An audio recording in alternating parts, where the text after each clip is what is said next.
네, 여러분 반갑습니다. 오늘은 서울대 파리학번 똥파리와 최상목 제4편입니다. 앞서서 김대호 방송 TV에서 서울대 파리학번 똥파리 최상목과 그의 똥파리들이라는 제목으로 3편에 걸쳐서 나누어서 말씀을 올린 바 있습니다.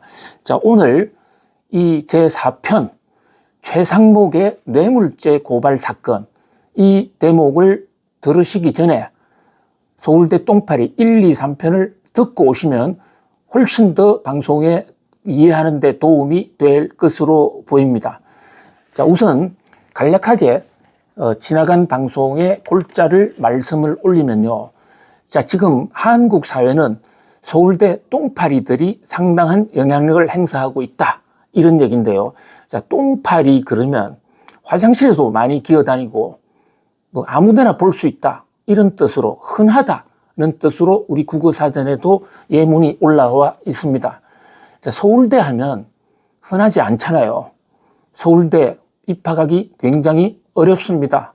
그중에서 서울법대는 특히 더 어렵습니다. 그런데 자, 서울대 역사에서요. 그 서울법대도 개나 고동이나 입학할 수 있는 시절이 있었습니다. 그게 바로 1982년.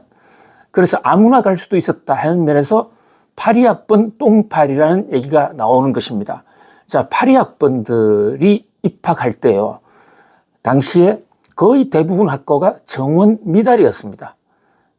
1982년 당시 전두환 정권이 그 전에부터 입학 정원제를 했고 또 당시에는 지원을 딱 한 군데밖에 할 수 없습니다. 1차 한 군데, 2차 한 군데.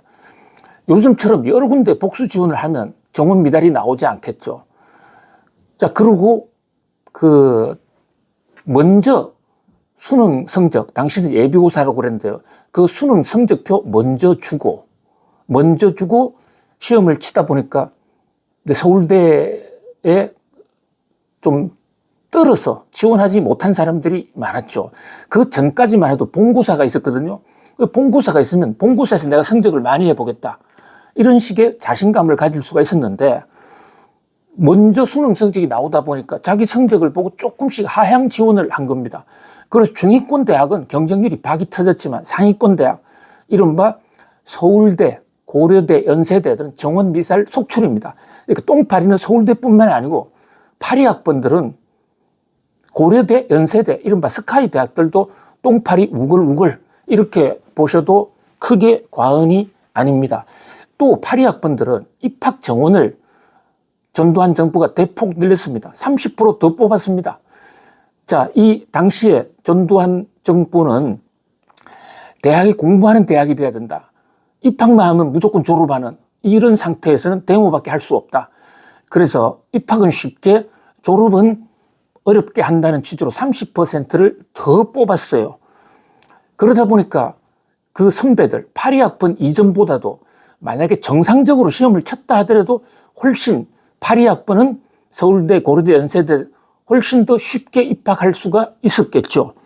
그런데 그나마도 이 묘한 입시제도, 본고사 없애고 미리 나온 수능 성적표 보고 찍고 그리고 복수 지원 허용하지 않고 하다 보니까 상위권 대학일수록 정원 미달이 속출한 겁니다.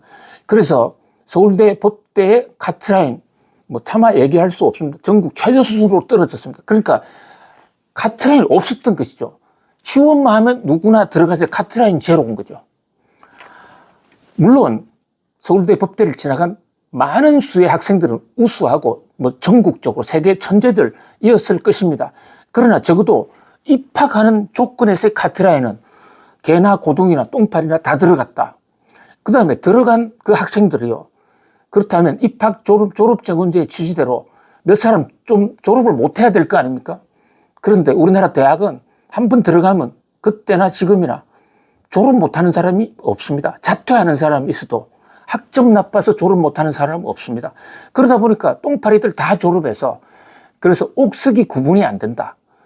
특히 서울대 법대가 심했고 서울대 법대의 이 카트라인이 없었던, 누구나 지원하면 갈 수 있었던 적은 역사적으로 과거에도 없었고 앞으로도 없을 것이다.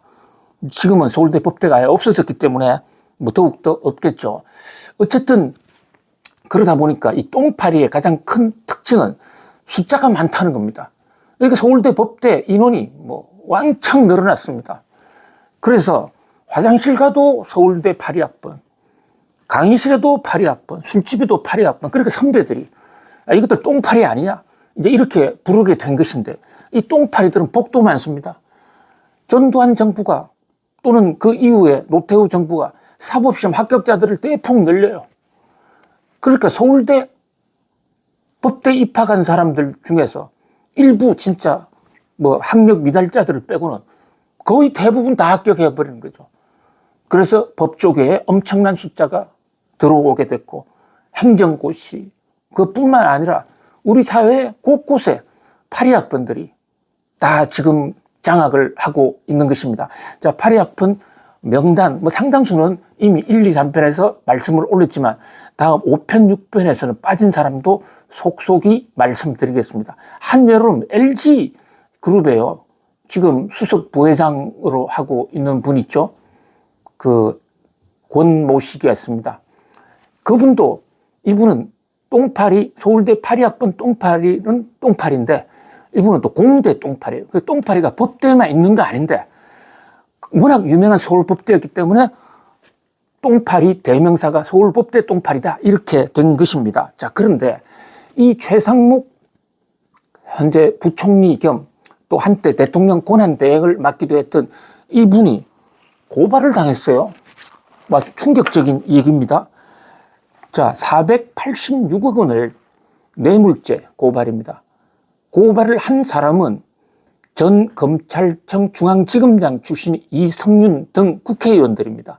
자, 이들이 2015년 사건을 꼭 집어서 최상목 부총리를 고발을 한 것인데요. 자, 혹시 여러분 미르 재단 사건이라고 기억하세요?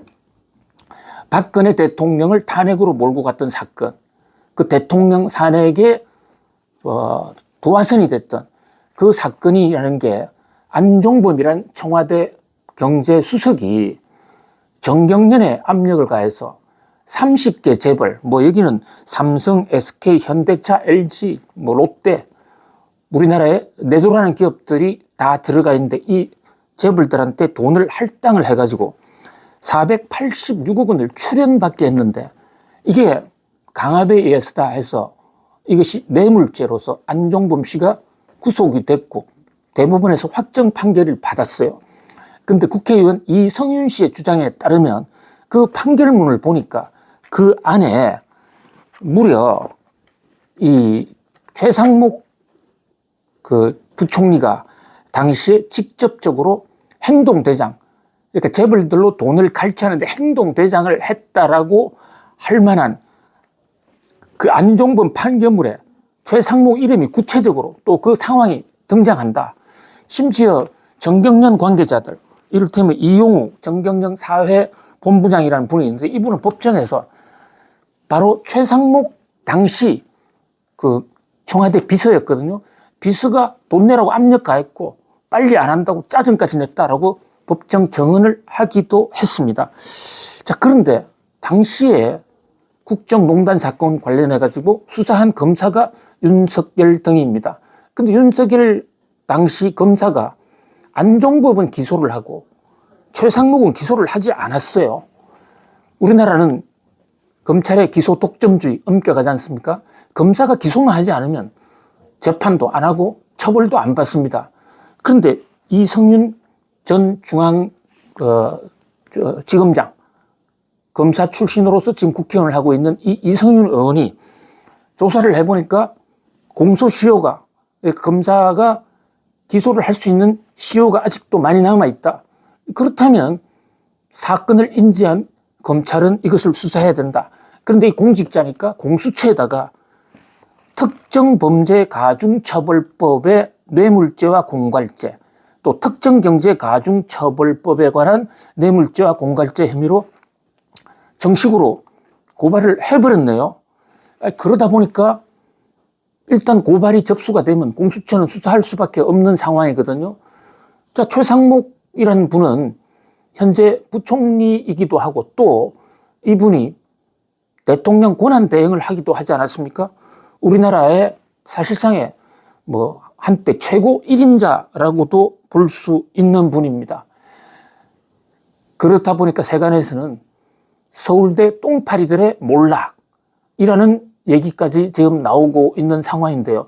물론 기소가 될 것인지 아닐 것인지는 공수처의 수사와 앞으로의 검찰 기소 절차를 지켜봐야 되겠습니다만은 우리 사회에 가장 막강한 영향력을 미치고 있는 이 최상목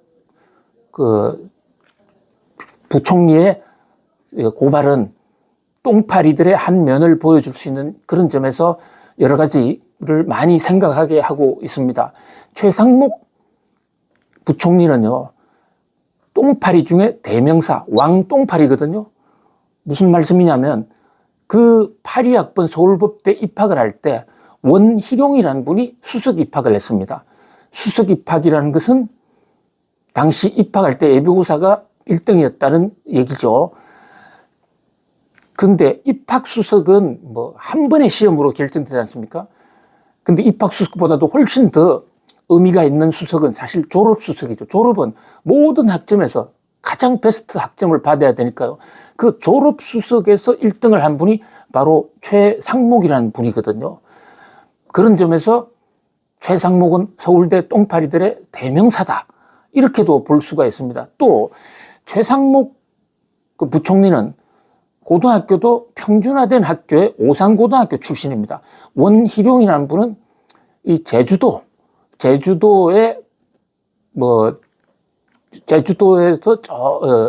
유학을 한 분이죠.